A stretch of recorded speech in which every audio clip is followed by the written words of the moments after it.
what you're doing is by making this a visual, like a graphic, all of a sudden my blood pressure goes up. Like I can look at it and I can go, oh, that's so cool. Oh, I can make a decision. Where if I go into business reports, I'm going, oh God, this is so. Lunch with the lunch with the lunch with the lunch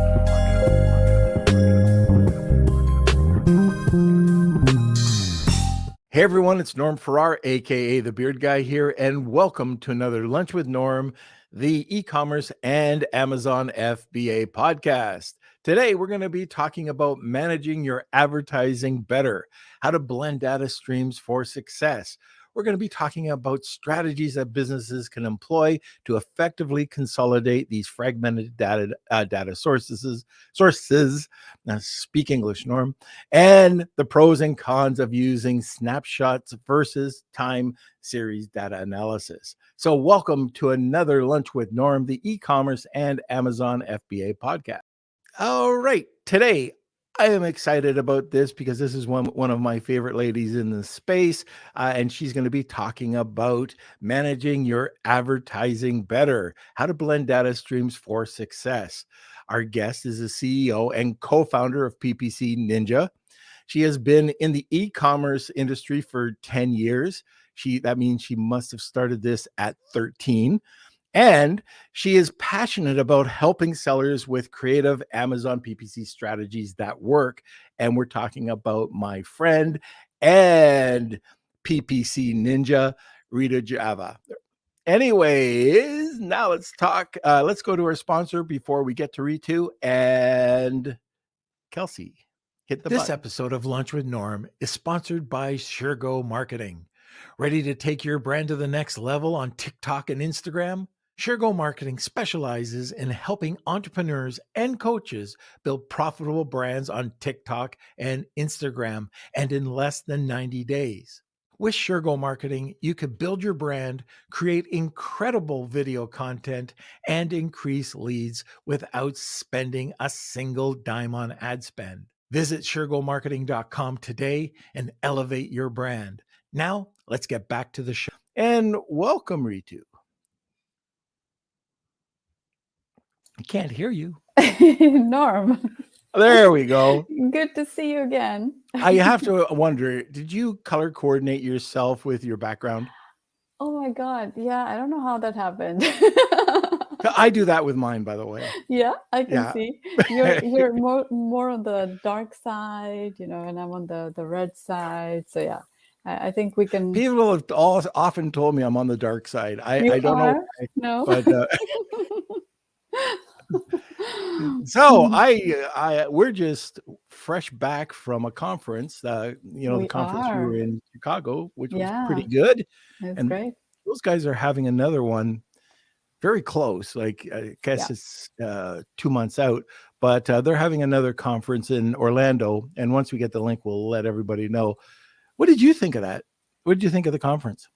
I liked it. I liked the approach. It was different. I liked that they were mostly focused on like workshops. It wasn't just like one-way streams. Like it wasn't like a speaker telling people what to do, but it was more like a two-way kind of workshop style with a lot of mentorship. And also I like the idea of think tanks, the fact that you could get into small groups and then brainstorm around a topic. That was unique. I think a lot of conferences don't have that, or if they do, they probably need like a separate day just for workshops and stuff like that. So this was kind of nice the way it was integrated. It was different. I liked it. Yeah, I thought they did a good job too. So once we get the information from them, we'll make sure that we post that. All right. So let's talk about the topic today. Yeah. How do you address the challenge of data fragmentation across various sources like Amazon business reports or ads or external data or stuff like that? Yeah. It's very much the elephant in the room because everybody knows that they have too much data. I think everybody understands that there's no excuse anywhere to not act on data. It's just that it's too voluminous, it's too fragmented, and it's very hard to kind of draw any insights, especially when there's so many factors that are different, like the way data is ingested into certain systems. They might have attribution delays.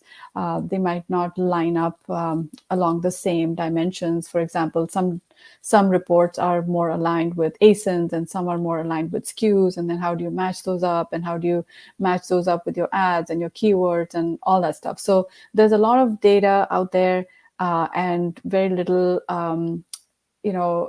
skill to kind of merge them skillfully and get the results that you need to make business decisions on the fly, like all the time. So you need systems, right? So I think that's what we're going to talk about today, how we can kind of combine data from different streams and set up a system for yourself that can help you manage your business much better. Perfect. I'm just seeing that Ben is actually disguised, or Shia is actually disguised as Ben. So he was over. I don't know if you know Shia, but he's awesome. He was in Chicago as well. Oh, hey. Yeah. Anyway, I just saw that come up in the comments. So yeah, that's cool. All right. So what about that amount of data that you have? Like that's always been. I'm not a big data, person. I'm more on the branding, aesthetics, that side of things, bringing out the most in a listing through just copy and aesthetics.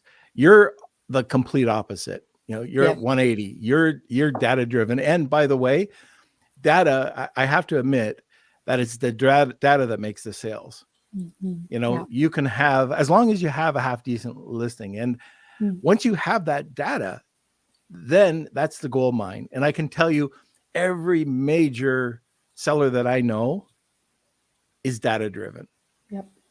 So, but it confuses me. Like, I'm looking at it and I have people do it for me because that's not my skill. But what do you look at? What's the information that you need to drive your decisions? Yeah, so I think that most people that are selling on Amazon, they kind of think that they are selling products, but actually they are just leveraging data. Like, I don't think that there's any product out there that can stand like 100% chance of success unless you've kind of done a lot of keyword research, unless you've done all the things that you need to do to make it successful. So all the decisions we take to make a product sell are based in data. Like, unless you have that handle on the numbers, you're basically just kind of making a shot in the dark, and it's not gonna result in any predictable kind of success. So you might think that it's selling products, but actually you guys are actually leveraging data, starting with whatever Amazon gives us and other tools that give us. So I think there's something to clearing up the clouds or fog around data and making it a little bit more accessible, that maybe people don't talk about. They might talk about strategy, let's say with ads, or let's say with some hacks, or how to get seller support or whatever. But at the end of the day, because you're sitting on this pile of data, this mountain of data, there's something to be said about digging under your feet and you'll find a well there. You're all sitting on like mountains of data, but you probably don't know how to use it. So that's basically the focus of what I wanted to share with you guys today. Now, when it comes to advertising data, there's a few different non-advertising data that we also need to ingest in order to make decisions. So number one, of course, is your business reports, right? You have business reports, but then within business reports also, there's like 8 or 9 different types of business reports. There's by date, by ASIN, by child ASIN, the sales and traffic. So there's a bunch of those. So which ones of those should you pay attention to? Then within that, there's a lot of like metrics, like there's a unit session percentage, there's buy box percentage, there is just your regular sales, and so on. Then there's mobile versus desktop, browser views, etc., etc. There's so much there, right? You probably want to pick the ones that make the most sense. When it comes to advertising alone, there's like 35 different reports, actually growing. 35 was like maybe 6 months ago, so now it's probably more. So there's those reports that you need to figure out which ones of those reports actually matter, which ones you can just maybe, yeah. Ritu, can we go Mhm. back to the business reports? Absolutely. And you were talking about the different versions there. Hmm. What would you suggest, and which of the KPIs would you focus on as a seller? Hmm. Yeah, so definitely the daily sales dashboard is one that everybody is probably looking at daily, right? You're probably looking at multiple times a day. But then there's the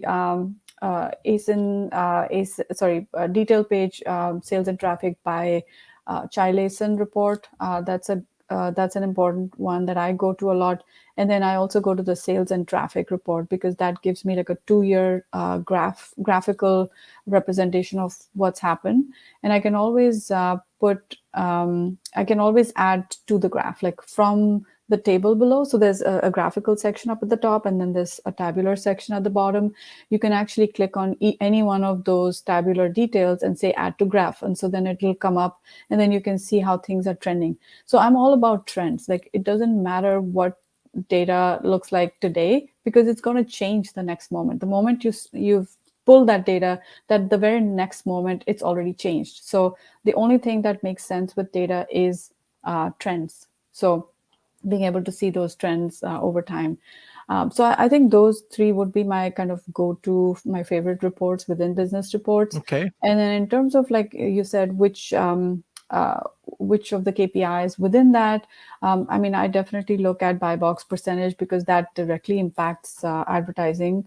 If your buy box percentage tends to be on the lower side, it just means that your ads are going to be in and out, all day long. Like, you lose a buy box, you lose ads, but then there's some ad types that keep running. Believe it or not, there's some ad types that are not buy box aware, so they'll keep running. So you need to know that stuff. So if a little bit of a buy box loss is okay, but too much of it is going to hurt you. And you can't just go in all day long and check what your buy box is right now and then turn off ads. You can't be doing that. Like I said, sponsored products are buy box aware. Some of the other types may not be. So that's the other one. Then we have unit session percentage, probably the most important KPI within the business report, because that tells you the conversion rate in Amazon's terms. So unit session percentage is basically the number of units to sessions, and sessions is just how many people actually showed up and had a session with your page. It doesn't mean how many page visits, but it just means the session itself. Like, if they were there visiting and they kind of browsed around and came back, that's considered a session within the 24 hours. So the ratio of how many people came to your page and then like what percentage of those people purchased from you is so important, because it gives you it guides you basically, because you will be able to kind of extrapolate that information for your ads as well. So let's say you have a unit session percentage of 10%. It means every 10th person is likely to buy. And that's a statistic that you can kind of reliably use as long as you have enough data. Like, if you have very little data, like one order a day and so on, then data will be bouncing around everywhere. It doesn't make sense to look at such short periods of time. You probably want to expand your time out so that you can get more data sufficiency, right? So knowing what your unit session percentage is can help you with your ads. And so having that unit session percentage as a graph, which no, it doesn't exist anywhere unless you actually set it up that way. You need your unit session percentage as a graph per SKU. And that's kind of a challenge because there's no view on Amazon that does that for you. They give you an aggregate, they give you a graph over time aggregate across the entire account, but they don't give it to you by SKU. So that's basically the challenge that we're trying to solve here. So they don't give it to you in a graph, and I'm just kind of curious. I've been checking out this program that you've been talking about, or this app on Google called Looker. Yeah, And can you import that information into Looker? absolutely. Yeah. And then that's where you can Hmm. easily turn this into a graph. Yeah.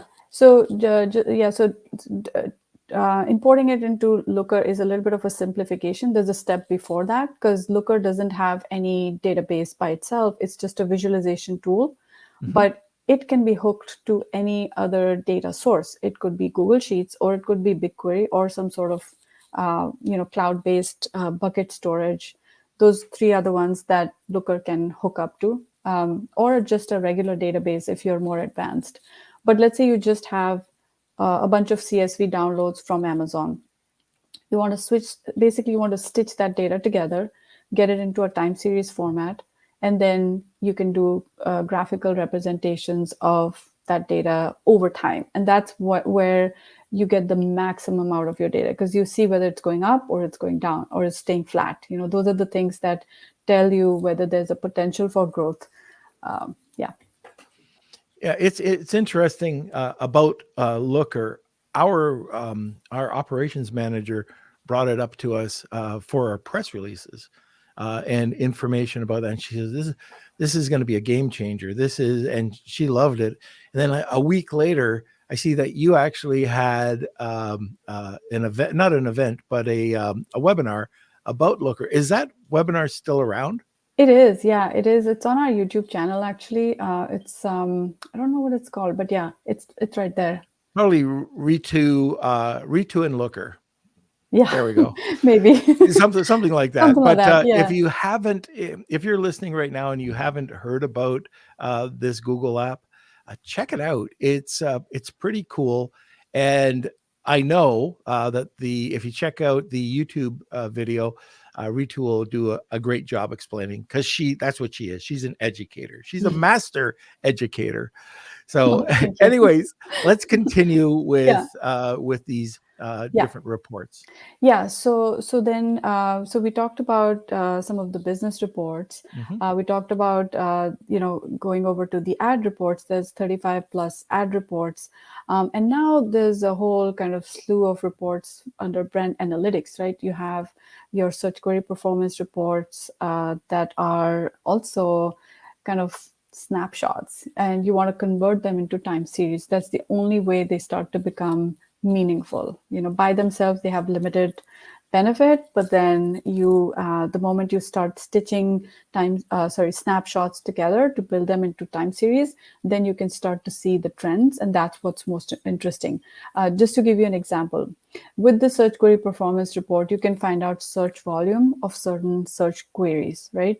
Now, recently Amazon made some changes to their autocomplete. The thing where you type in a word and then it auto completes the search. Now they've reorganized that. So the first thing that used to show up is no longer the first thing that shows up anymore. So if someone were to do that and then hit tab or just press down and pick the first option from the options presented, then your search volume is now shifted to a different keyword. You used to be really good with one keyword. Well, now it's no longer the first keyword and it's somewhere below, and people have to actually click down to get it from the autocomplete. They're not going to do that. So we noticed large volumes of search volume data just dwindle into nothingness. So one month, search volume on a certain search query was 80,000. Next month it was 20,000. So it's not like demand for that product has gone away. It's just that it's got rearranged. Something else has more search volume now, and so you want to make sure that you're optimized for that new search query. So all this was possible for us to see when we did a month over month analysis with search query performance data. So that's search query performance. Then there's another big kind of area for data gathering, which is basically your keywords, right? Keyword rank tracking. Keyword rank tracking is generally available as trends with most of the softwares that we see out there. The problem, though, is that is kind of locked inside that software. You can't extract it out. It's very hard to get that out and do an analysis with everything else you have going. If you're maybe doing some sort of, lightning deal strategy or something, or you've changed a few things on your listing and you want to see how it pans out with any impact on keyword ranking, etc. You now have to go to, let's say, Helium 10 or Jungle Scout or whatever, go there, download a report, then upload it somewhere, then compare it with something else, then do a VLOOKUP, and then try to figure out what's going on. And then you have to do this like week over week, month over month. That's too much work. It's just too much. It's just disparate information that you can't stitch together in one common place. Which is why, again, like I said, you need a system. You need a system that is bringing in data from different sources, blending it together, so that anytime you need to make a decision, you don't have to go to 5 different systems. You have it in one system. And if you think that you can get a software that does all of this magically, there is no such software. There's no software that actually gives you all of this information in the format that you want. And I mean, even if there was one or two softwares that are close enough, they're going to be super expensive. Like they're super expensive for what you're trying to do. So for the average seller, those softwares are out of question. You're not going to pay like thousands of dollars just to be able to see data from different streams. So what options do you have? Well, you can build that system yourself. And that's what I'm here to say, that you can actually build that system yourself. And then there's ways to kind of stream data in through different APIs that are available. I didn't touch on some of the other APIs. There's also Keepa. I don't know if you guys know about Keepa. I think everybody knows about Keepa, right? Keepa gives you competitor information, price tracking information, events like like lightning deals that your competitors are doing, or price changes that they're undergoing, or things like like how many UPCs they have, etc., etc. There's a lot of information in the Keepa API. How can you ingest that information in making business decisions with the rest of the stuff that you're doing? So basically, we're saying that with ads, there is the ad data, of course, but then there's other external data that can help you make better decisions if you just knew what was going on in these other data spaces. Okay, so you were talking about bringing in all these different systems. Now, I know you can't show us, but how are you doing this? Yeah, so basically, I mean, I can't share my screen for people who are watching on YouTube or any other visual, if that's Okay, okay. perfect. Yeah, okay. So let me share my screen here. Oh, you know what? Yeah, Before you do that, you can get the screen set up, yeah. but why don't we talk about the Wheel of Kelsey? So if you're new, and I see that there's a bunch of new people listening today, if you never watched this podcast before, we have something at the top of it, the hour, called the Wheel of Kelsey. And this is where we give away a product or a service or something. And to enter this, it's hashtag Wheel of Kelsey. Tag 2 people, you get a second entry. And today we have a giveaway from PPC Ninja. And Ritu, why don't you let us know what that is? Yeah, so basically, we're going to do like a free data audit to see how well you are set up for success with respect to your data. Like, how are you doing your data ingestion from different streams? Like, what is your system? And we're going to evaluate that and give you recommendations. So that's basically the giveaway. Very good. All right. So if you're interested in this, and by the way, having somebody like Ritu do this, she's one of the top in the industry. So it is worth it. Hashtag Wheel of Kelsey, tag 2 people, and you'll grab a second entry. Now, before we get to Ritu's screen, let's have a word from our sponsor. This episode of Lunch with Norm is sponsored by VAA Philippines. Looking for a high-quality virtual assistant for your business? With the rigorous screening, intensive Amazon and Walmart training, and ongoing professional development, get the peace of mind with skill and motivated virtual assistants for a long-term working relationship. Hire through VAA today, and now let's get back to the show. All right. Now we're back. Okay. Awesome. Okay, so for those of you who are listening only, I'll just share, what the screen is showing right now. We're basically talking about snapshots versus time series, and on the left, I have like snapshots of data that a snapshot is basically when you go to Amazon and say, hey, give me data for this period of time, and you download a report. That is a snapshot. It is static. The moment you download it, it is static. It's not changing. It's not showing you a trend. So snapshots are great for like one-time analysis and for aggregate data only. Whereas the moment you start stitching together different snapshots and joining them on a date, basically that becomes your key, the primary key that combines data across different snapshot time periods. Then you get a time series report. A time series report can help you do continuous data analysis, which means the data itself is continuous in nature and you can see trends there. You can do drill downs with that sort of data. You can do trend analysis. You can combine other time series reports, because guess what? The thing that's common between two time series report is time. So all you need to do is combine that data. The date remains the same, and your data values are different from two different sources. So you now have the ability to combine them and see them on the same graph. Just to give you an example, if you want to see your ACOS over time and your TACOS over time, how do you do that? You obviously want to have two different time series and you combine them, and then you can see both those in the same view, which is really powerful. You can also draw correlations and comparisons. Think about, combining things that you would never have thought matter with another, kind of data. For example, let's say if you were to do an analysis of buy box percentage over time and ad sales over time, there's no view anywhere that gives you that information together. But if you put it all together in a time series, then you can combine them and you can see both those values in the same graph.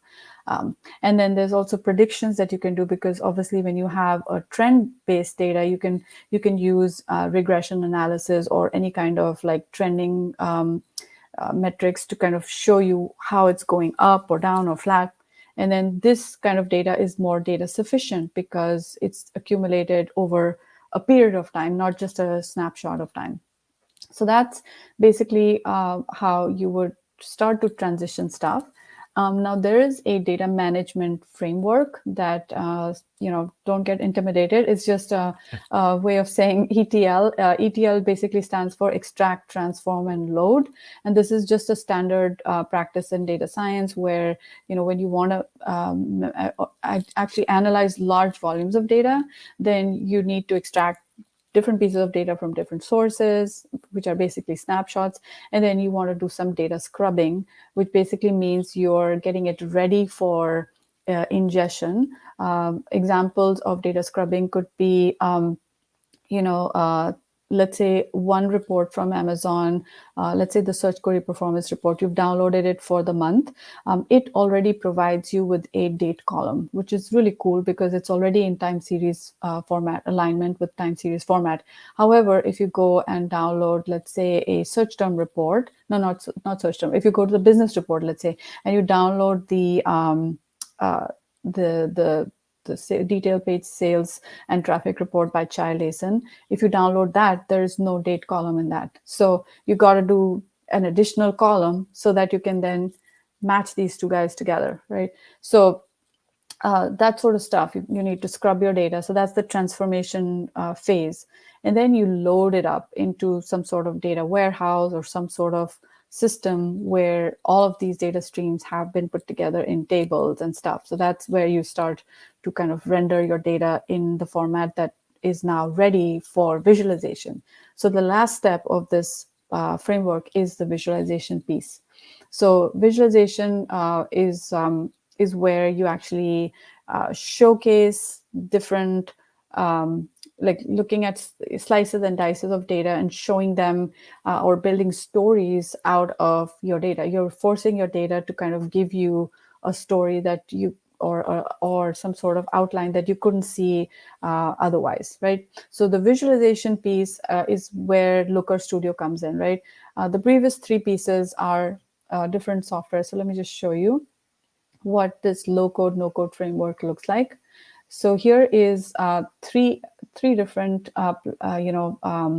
softwares that are all from Google, right? So Google Sheets, everybody knows Google Sheets, no explanation needed. Google BigQuery, this is the data warehouse where you can actually load up a lot of data from different sources into different tables. And then you can run queries on those. And then there's Looker Studio, which is your visualization software, right? Now, oh, sorry.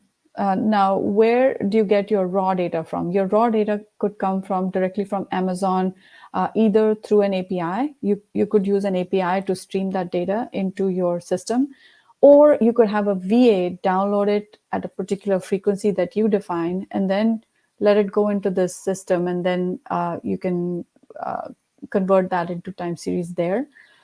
You can have ad data. So just to say, PPC Ninja actually streams ad data out into Google Sheets. So that can be used as is, because it's got your ad data has a time stamp on it. So we provide you the timestamp so that you can see how it's trending. Everything is trending.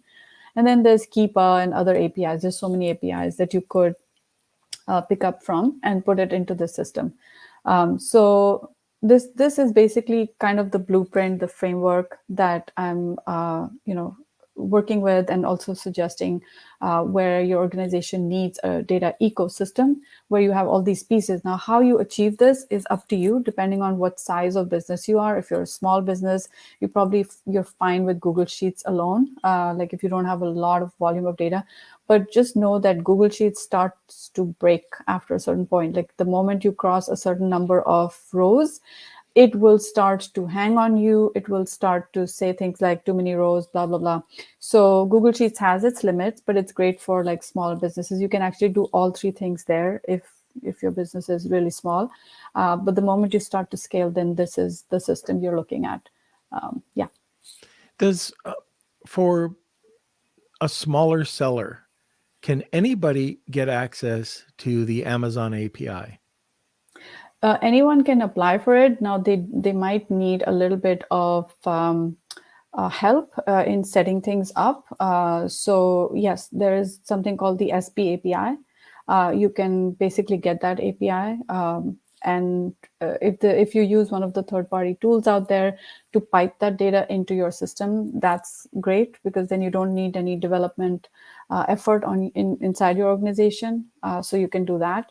I think that's the best way. I mean, and let's say you don't want to use an API, you don't want to go there, then the simplest other way is go through this VA route. Set up an SOP where they go in once a week or once a month or daily, whatever you like. Actually, daily is a recipe for failure, because attribution and all that stuff, you guys know this. So maybe weekly or monthly goes in and downloads certain reports, scrubs that data, adds a time series stamp or a timestamp on the period, so that you know what that data is representing, which period of time it's representing, and then you stitch it all together. Okay, very good. Yeah. All right. Does anybody have any questions? I know we have one. We'll get to it shortly, but we've got quite a few people that are listening. I see Tony just joined us. Anybody have questions? Ritu's here. Doesn't matter, if it's a beginner, a new seller, or right up to advanced. Let us know. Don't hold back, and we can get to them at the top of the hour. Yeah. All right. Another thing that I think that's important, especially for people that are either having their first VA or they're doing it all themselves. How much time does it take to implement all this?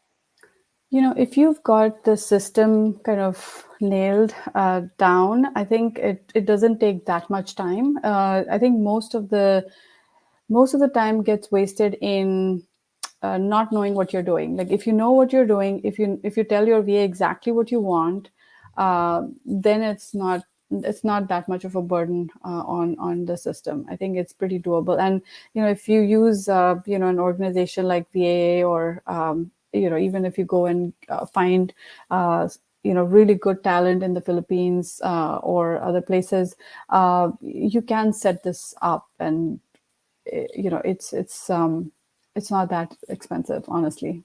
It's not expensive at all. And thank you for mentioning one of our sponsors, by the way. Yeah, that's what I thought. Okay. I thought that's probably the right thing to do.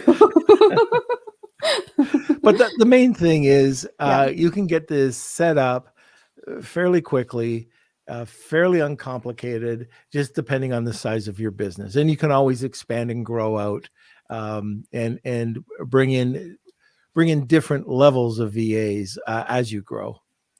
Right. Yeah. Yeah, I mean, I wanted to show one or two more examples if that's Sure. okay, Norm. Yeah, so I think let me just scroll here. Okay, so I wanted to show you search query performance and what you can do with it once you have it in the time series format. So here's an example of using search query revenue per search term over time. Most people have looked at the search query performance for, let's say, gaps in what they're advertising, looking for new words to advertise. That's a fine use of the search query performance report. But then there's also this kind of analysis you can do where you have searches on the rows. Each row is a search query, and then in the columns I have my different months. So I have 8 months of data here from October through May. And then what I've done here is I have assigned a dollar value or a revenue per search term amount here. And then I'm seeing the trend over time. Basically, every search query has, like you can find out the price, the average price that each search query is representing, and it's part of the search query performance report. So you just multiply that by your ASIN purchases count, and that will give you the dollar amount. And so you can see how things trend over time. And then you can also see one more thing. This first search query is bringing in $23,000 per month, whereas this one at the bottom, okay, let's take this one, $845 per month. Which one do you think is more important? Obviously the first one. So in this case, you get a different view of the data. It's not just the count of conversions, but it also is the amount, the dollar amount that each search term is worth. And then you're seeing how much that goes up or down over time. So like this trend shows that in December, the same dollar amount was almost double. It was $51,000 from one search term. And so you know that this is an important search term that you want to absolutely keep no matter what, because it's bringing you revenue. So this is one way. I'm going to skip this one, but let me show you another example. Sorry, I'm going to scroll through here real quick. No problem. Okay, here you go. So here's one where I did a SKU performance over time, and this is coming from business reports, right? So you want to download your detailed page, sales and traffic by SKU, and download that report. And so now what I'm doing here is I'm plotting the unit session percentage for a select number of SKUs over time. Like I said earlier, this is a view that you don't get within Seller Central. There's no place in Seller Central that shows you per SKU how the conversion rate or the unit session percentage trended over time. And if, let's say, you have, let's say, variations, you can select those variations and see how the variations are trending in a set. Like this is a set of 5. So I've just picked 5, and I can see the blue variation has the highest unit session percentage off late. So there's something going on here. So that gives me an input for my PPC. Like I know that this is the one that I need to kind of prioritize because of the advantages that I'm seeing here with the conversion rate. Another way of looking at things is your sales trend by selected SKUs over time.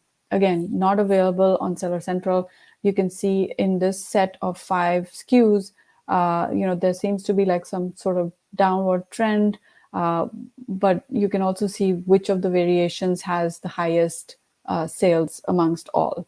So that's another kind of cool way of visualizing your data.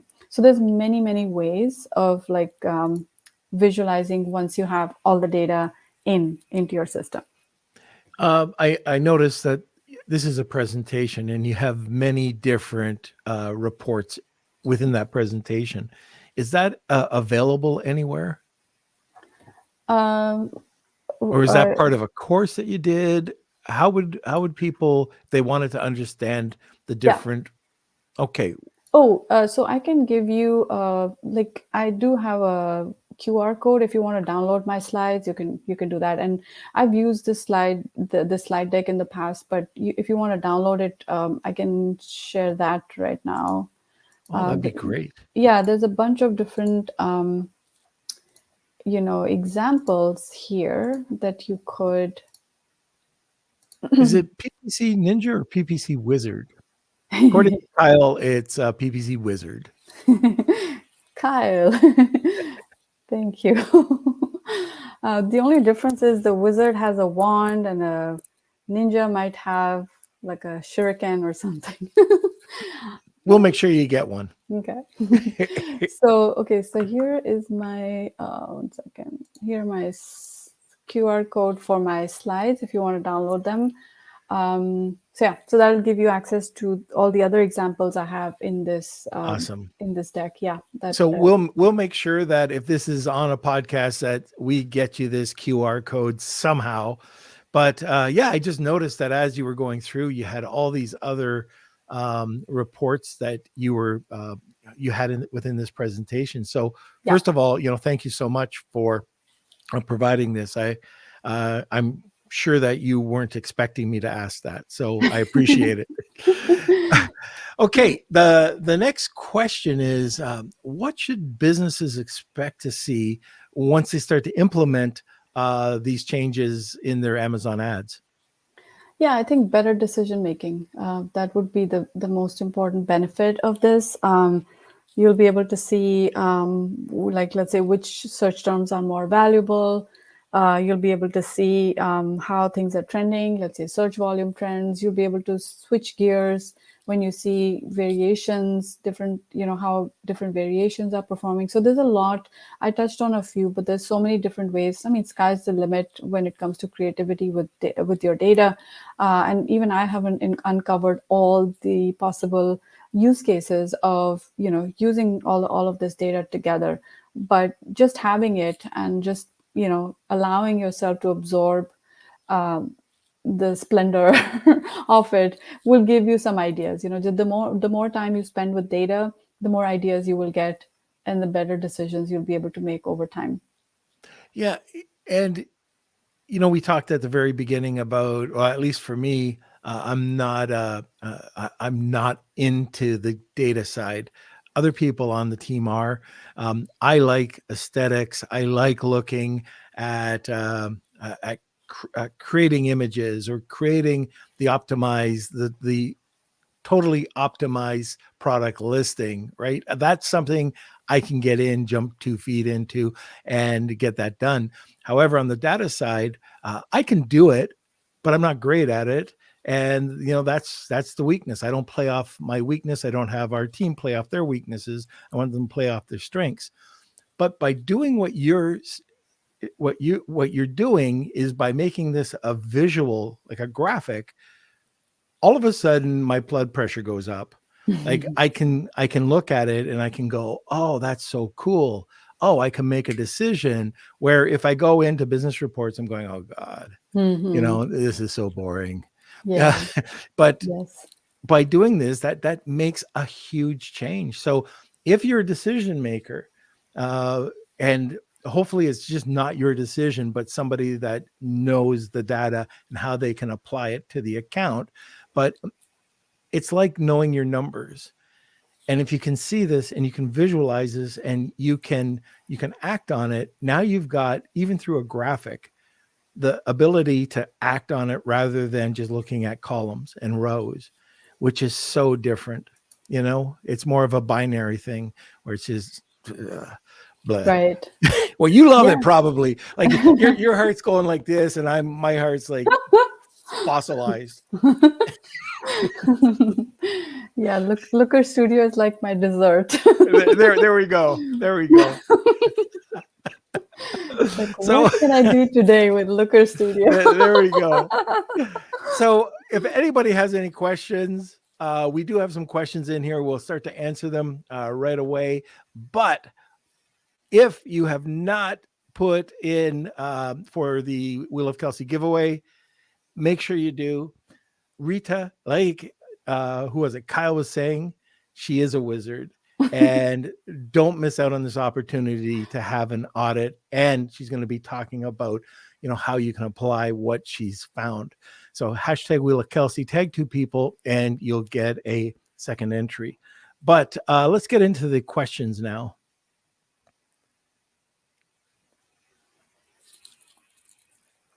Anytime, Kelsey, you can just unmute and do your thing.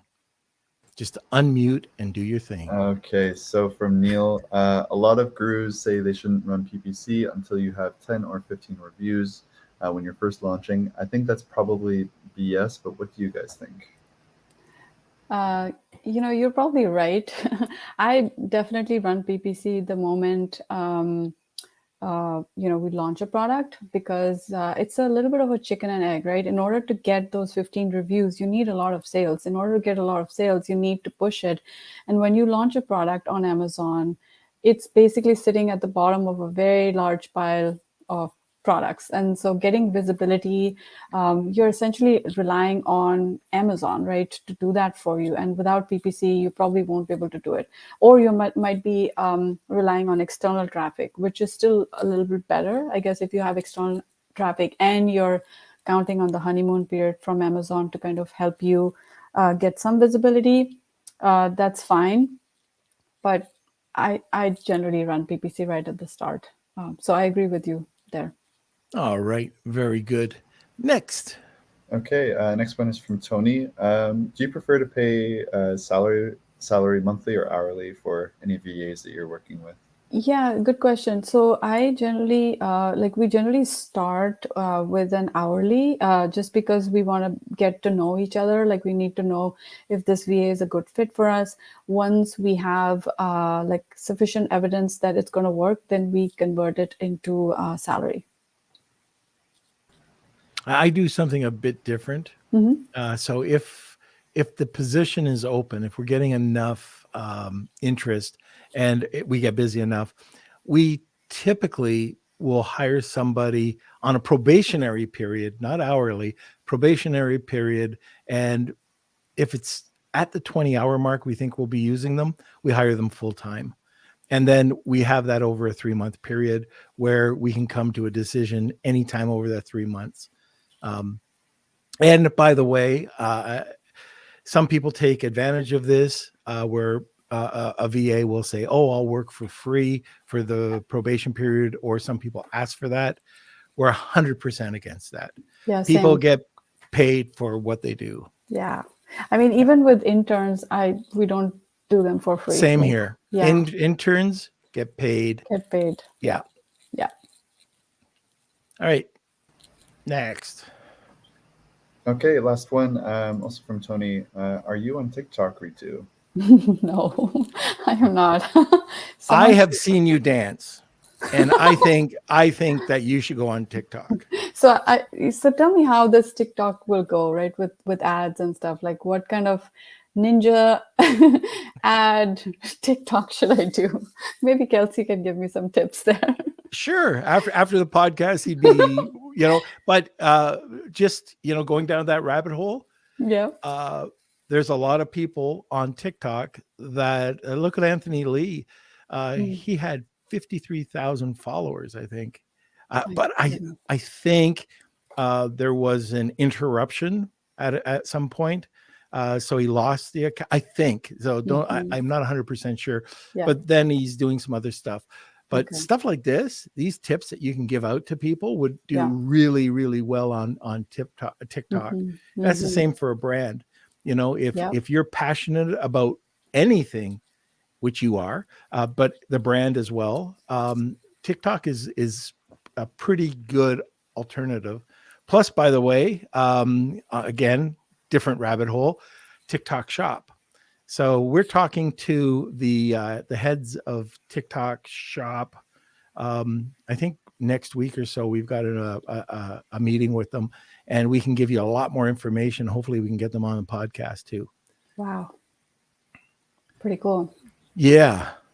Okay, and we have one more question from Shaya. Do you feel the time to be the most aggressive with PPC is right at launch? And how do you factor budgets like how much you should spend and what launch a cost should look like? Yeah, I mean, depending on what kind of seller you are, like some people are invested in the long term, like they want their products to be part of a line, and that line matters, and this product is part of that line, and there's an identity around it. You definitely want to think and plan for the long term. In which case, the first 3 months, don't even bother about ACOS. I mean, you can't because things are so expensive. CPCs are now $2, $3, $4. This was unheard of like a year, 2 years ago. Like, I mean, they're even starting at $3 or $4. It's like crazy. So it's very natural for ACOS to be super high in the first couple of months. I would say 2 to 3 months. And if you feel like these products are, like kind of throwaway experiments, like it doesn't matter if it doesn't succeed kind of thing, then you can be more conservative with the amount of time you're willing to spend on the high ACOS period. Like maybe just do the first 45 days and then let it uh, kind of play out its own fate. If the product is worthy, it will survive. If not, then it's time for it to go, kind of thing. Because literally the first couple of months decide the future of a product. I mean, I haven't seen any products that had a terrible start but then later on became like bestsellers in their category. It's just everything happens at the beginning, so you want to attack it with all guns blazing right at the start, making it, giving it its best shot, so that it can survive. So yeah. Okay. Looks like Tony's got a question too. And I've never heard of this. I don't know this Yes. event. I know this event. Do you? Yeah, because PPC Ninja is sponsoring it, so I will be there. Are you Okay. go? Yeah, I've never heard of it. What is it? it's in Australia. It's run by Oh, yes. I've heard. Sorry, I was thinking North American. yeah, Unfortunately, no. I'm not going. I'd love to go. I heard last year it was very good. very good. Yeah. But 25-hour flights for an old guy. Ah. Norm, you're not supposed to use that O word. That shouldn't exist in your dictionary. All right. Fossil. Oh my The God, that's an fossil F of the word. That's yes, the F yes, that's word. it. That is the F word. I'm the fossil of the e-com, niche. Oh my God, too Okay, funny. so we got one more. One more question, and then we'll close things up. Mhm. From Yeah. Shaya, when do you start scaling back to lower ACOS? Yeah, so anywhere between month 2 and month 3, we start to slowly decrease. So let's say your first month is running at 80% ACOS, second month, around 70, and then you start to bring that down to 50, 30, 40, 40, 30, and converge very quickly on your target ACOS. So no more than 3 months, no less than a month and a half. Okay.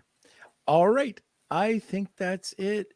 Ritu, if somebody wants to reach out and get a hold of your company, how do they Yeah. do that? Yeah, so you can go to, you can find me on LinkedIn. So I'm there, my full name, Ritujava. Or you could just reach out to me by email, ritu@ppcninja.com. Fantastic. Okay, we're going to have a word from our sponsor. Then we'll come back for the Wheel of Kelsey. And if you haven't entered, last chance, hashtag Wheel of Kelsey, tag 2 people, and you'll get a second entry. This episode of Lunch with Norm is sponsored by Rebate. Attention sellers and brand owners, want to reach more shoppers and boost sales? Rebate's platform connects sellers with shoppers seeking great deals on new products. They make it easy to offer promotions, handle rebates, and ensure seamless redemptions.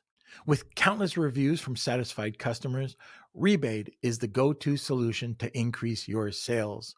Visit rebate.com today and start reaching more shoppers. Now let's get back to the show. All right. So, Kelsey, it's that Yes, time. yes, it's that time. We got a couple entries. Yeah, it should be good. Let's see. It's time for the Wheel of Kelsey. Here we go. It's time for the Wheel of Kelsey.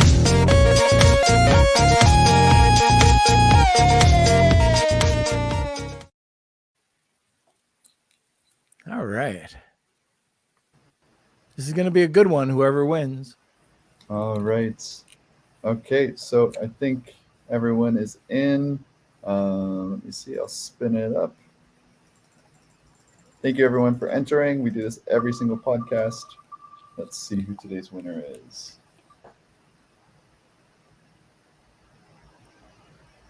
Man, Drip again. Drip got it again. Wow, he's on a roll. Is, yes. All right, congratulations, Drip. Congratulations, Drip. Email me at k@lunchwithnorm.com and we'll set you up. Okay, very good. Ritu, thank you so much for coming on. Want more great information? Don't forget to subscribe by clicking here. Also, if you want to check out our latest podcasts, click over here. Lunch with Norm.